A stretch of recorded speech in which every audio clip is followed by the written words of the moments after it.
نبی کو بھلا لیتا ہے، کسی شخص کو، کسی بشر کو بھلا لیتا ہے، وہ نبی ہو جاتا ہے۔ اور مصطفیٰ اگر کسی کو اپنی قربت پہ بٹھا لیتے ہیں وہ صحابی ہو جاتا ہے۔ سبحان اللہ، اللہ یا رسول اللہ، یا رسول اللہ،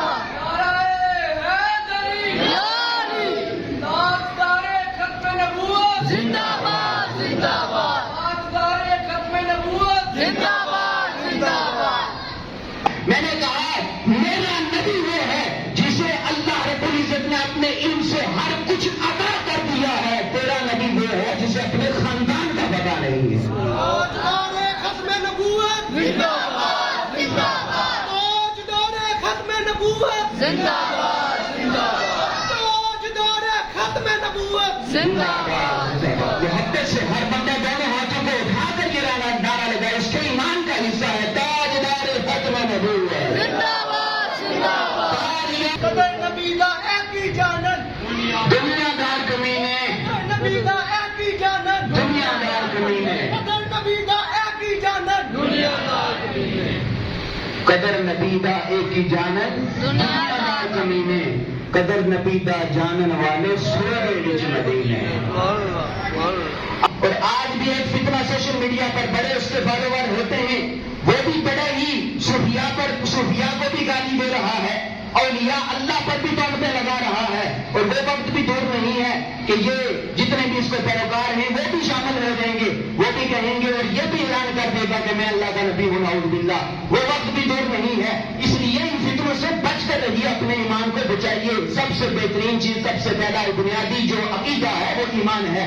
اگر یہی ہاتھ سے نکل گیا، سرکار صلی اللہ علیہ وسلم کی حاتم نبوت کا جو معاملہ ہے یہی ہاتھ سے نکل گیا، پھر کچھ پاس نہیں بچے گا۔ یہ آپ کے ایمان کا بنیادی جز ہے۔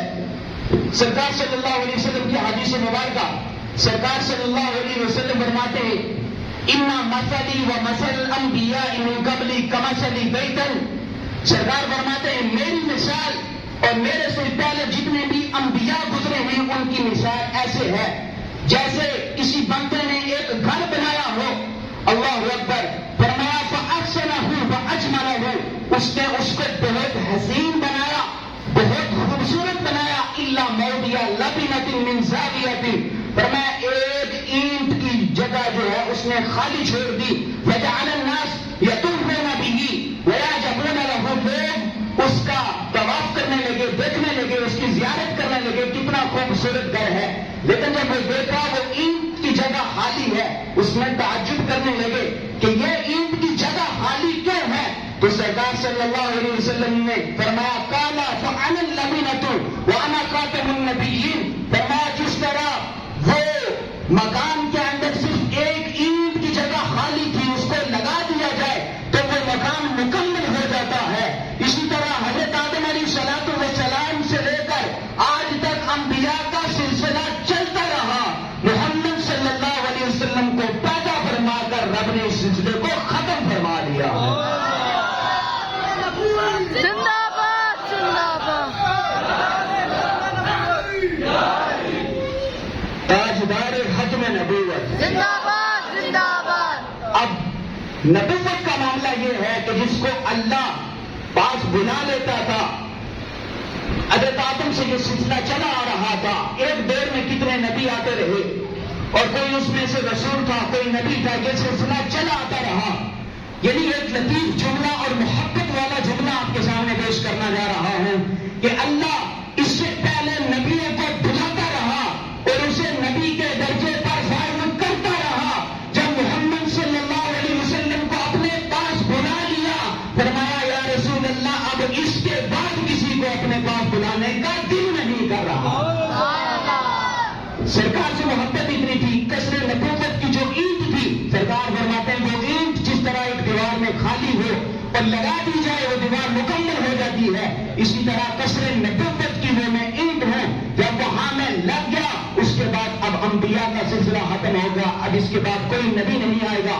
اگلی حدیث مبارکہ یہ کم و بیش میرے پاس 40 اور اس کتاب کے اندر بیان القرآن کے اندر ان نے 50 احادیث ختم نبوت کے حوالے سے نقل کی ہیں جو تکرار کے بغیر ہے، اور اگر تکرار یعنی ایک حدیث ہے پھر اس کے راوی بدل کر ایک اور حدیث مفہوم اس کا وہی ہو، اگر دیکھا جائے تو کم و بیش 200 سے زائد احادیث ختم نبوت کے حوالے سے ہیں. انہوں نے 50 کو ذکر کیا اور بالکل اتھینٹک اور تواتر تک یہ احادیث پہنچی ہوئی ہے. سرکار صلی اللہ علیہ وسلم نے فرمایا ان اللہ زوالی الارض، اللہ رب العزت نے زمین کو میرے لیے سمیٹ لیا ہے. سبحان اللہ واپس سے ہر بندہ بولے سبحان اللہ. سبحان اللہ اللہ رب العزت نے میرے لیے زمین کو سمیٹ لیا. فرأیت مشارقہا ومغاربہا، میں نے اس کے مشارق کو بھی دیکھ لیا، میں نے اس کے مغارب یعنی جتنی بھی اشیاء تھی ان سب کو دیکھ لیا. سرکار صلی اللہ علیہ وسلم کا علم غیب بھی دیکھ لیجئے. فرمایا وَسَيَكُونُ فِي أُمَّتِي كَذَّابُونَ ثَلَاثُونَ، فرمایا میری امت میں 30 کذاب نکلیں گے. كُلُّهُمْ يَزْعُمُ أَنَّهُ نَبِيٌّ، ہر ایک یہ گمان کرے گا وہ نبی ہے. سرکار صلی اللہ علیہ وسلم نے تمام کو مخاطب کر کے یہ بتا دیا وَأَنَا خَاتَمُ النَّبِيِّينَ لَا نَبِيَّ بَعْدِي، میں خاتم النبیین ہوں، میرے بعد کوئی نبی نہیں آئے گا. سبحان اللہ لبیک لبیک یا رسول اللہ لبیک لبیک لبیک یا رسول اللہ لبیک لبیک لبیک یا رسول اللہ لبیک لبیک لبیک یا رسول اللہ لبیک لبیک لبیک یا رسول اللہ لبیک. اللہ آپ کی دنیا کو سلامت رکھے. بہتر کیجیے گا. سرکار صلی اللہ علیہ وسلم کے علی جی سے مبارکہ سرکار فرماتے ہیں مولا علی شیر خدا، حدیث طویل ہے، اس کا جو ٹاپک کے حوالے سے جو مختصر حصہ ہے وہ آپ کے سامنے پیش کر دیتا ہوں. فرمایا قالا الا ترضى ان تكون مني بمنزلة هارون، کہ اے علی کیا تو اس بات کو پسند نہیں کرتا کہ تیرا مقام اور مرتبہ وہی ہو جو کہ حضرت ہارون علیہ السلام کا تھا. اللہ اکبر. فرمایا اس بات کو تو پسند نہیں کرتا، لیکن آگے فرمایا الا انہ لیس نبی بعدی، فرمایا ہارون علیہ السلام موسیٰ کے بعد وہ نبی تھے، لیکن معاملہ میرا یہ ہے تجھے وہ مقام اور مرتبہ تو اس کو پسند کرتا تو تجھے عطا ہو جاتا، لیکن اللہ تعالیٰ نے مجھے خاتم النبیین کا تاج بنا کر لوگوں کے درمیان بھیج دیا ہے. کوئی نبی نہیں آ سکتا. حضرت عمر فاروق رضی اللہ تعالیٰ عنہ آپ کے بارے میں سرکار صلی اللہ علیہ وسلم نے بیان فرمایا اگر میرے بعد کوئی نبی ہوتا تو وہ عمر ہوتا. میں نے کہا اگر عمر نبی نہیں ہو سکتے کیونکہ ختم نبوت کا تاج سرکار کے سر پر ہے تو یہ گندی نالی کا کیڑا مرزا قادیانی نبی کیسے ہو سکتا ہے؟ عمر فاروق جن کو سرکار نے فرمایا کہ وہ جنتی صحابی ہیں، اگر وہ نبوت کے اس درجے کا فائل نہیں کیونکہ نبوت کا تاج رب نے سرکار کو عطا فرما دیا، وہ نبی نہیں ہو سکتے. تو یہ آج کا یہ پیداوار کہ جسے اپنے خاندان کا پتہ نہیں ہے، اپنے جس کو باپ کا پتہ نہیں ہے، یہ اعلان کر رہا ہے میں اللہ کا نبی ہوں، نعوذ باللہ. اور یہ جو اعلان ہوا ہے یہ بھی ان لوگوں کی وجہ سے ہوا ہے، ان لوگوں کی تبلیغ کی وجہ سے ہوا ہے جو کبھی یہ کہتے ہیں سرکار صلی اللہ علیہ وسلم ہماری مثل ہے، نعوذ باللہ. انہوں نے چھوٹی چھوٹی چیزوں کو، چھوٹی چھوٹی گمراہیوں کو لوگوں کے درمیان رائج کیا. کبھی کہتے ہیں سرکار ہماری مثل ہے، کبھی یہ کہتے ہیں نماز کے اندر سرکار کا خیال آ جائے نماز نہیں ہوتی.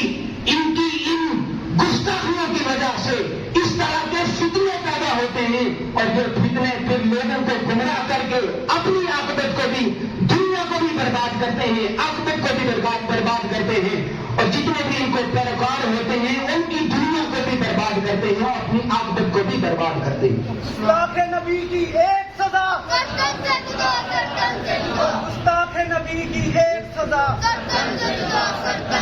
گستاخ نبی کی ایک سزا.